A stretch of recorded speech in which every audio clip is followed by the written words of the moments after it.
Welcome back to the Platinum Wave, where we dive deep into the world of boxing. Today, we're pitting two legends against each other in a hypothetical showdown. Johnny Tapia versus Prince Naseem Hamed. Who would come out on top? Let's break it down. First up, we have Johnny Tapia, one of the most exciting fighters of the 90s. Known for his incredible heart, relentless pressure, and exceptional stamina, Tapia was a three-time world champion. His style? An aggressive, swarming approach where he would constantly push the pace, throwing a high volume of punches. He loved to work the body, breaking down opponents with hooks and uppercuts. Now, let's talk about Prince Naseem Hamed. Naz was a knockout artist with an unorthodox style that mesmerized fans. His flashy entrances and eccentric personality matched his explosive fighting approach. Hamed was known for his incredible speed, reflexes, and power, with a tendency to throw wild, looping punches that could end a fight in an instant. He was also a master of feints, often creating openings with his unpredictable movement. Now let's analyze how their styles would mesh in the ring. Tapia's pressure fighting is all about getting inside and making his opponents uncomfortable. He thrives in close quarters, wearing them down with relentless combinations.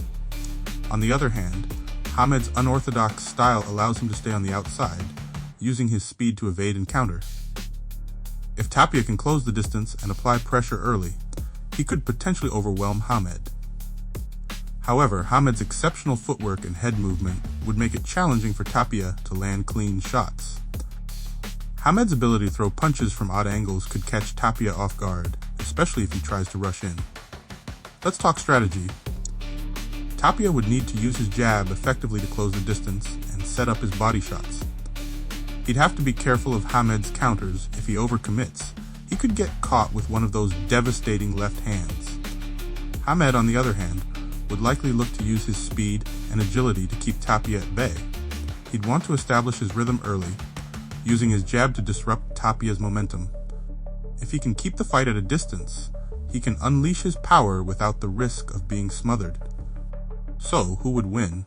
It's a classic battle of pressure versus precision. If Tapia can weather the early storm and get inside, he could wear Hamed down and take control of the fight. But if Hamed can maintain his distance and utilize his speed and unorthodox angles, he could find the knockout blow. In this matchup, I'm giving the dub to Prince Naseem Hamed. His speed, power, and ability to create angles would likely frustrate Tapia early on. While Johnny's heart and tenacity are undeniable, Hamed's unique style and knockout ability would ultimately give him the upper hand. Of course, it's all speculation, but that's what makes discussions like these so fascinating. What do you think? Would Tapia's pressure have been enough, or do you agree with my pick? Let me know in the comments below. Thanks for tuning in to the Platinum Wave. If you enjoyed this breakdown, don't forget to like, subscribe, and hit that notification bell. We'll see you next time for more epic boxing matchups.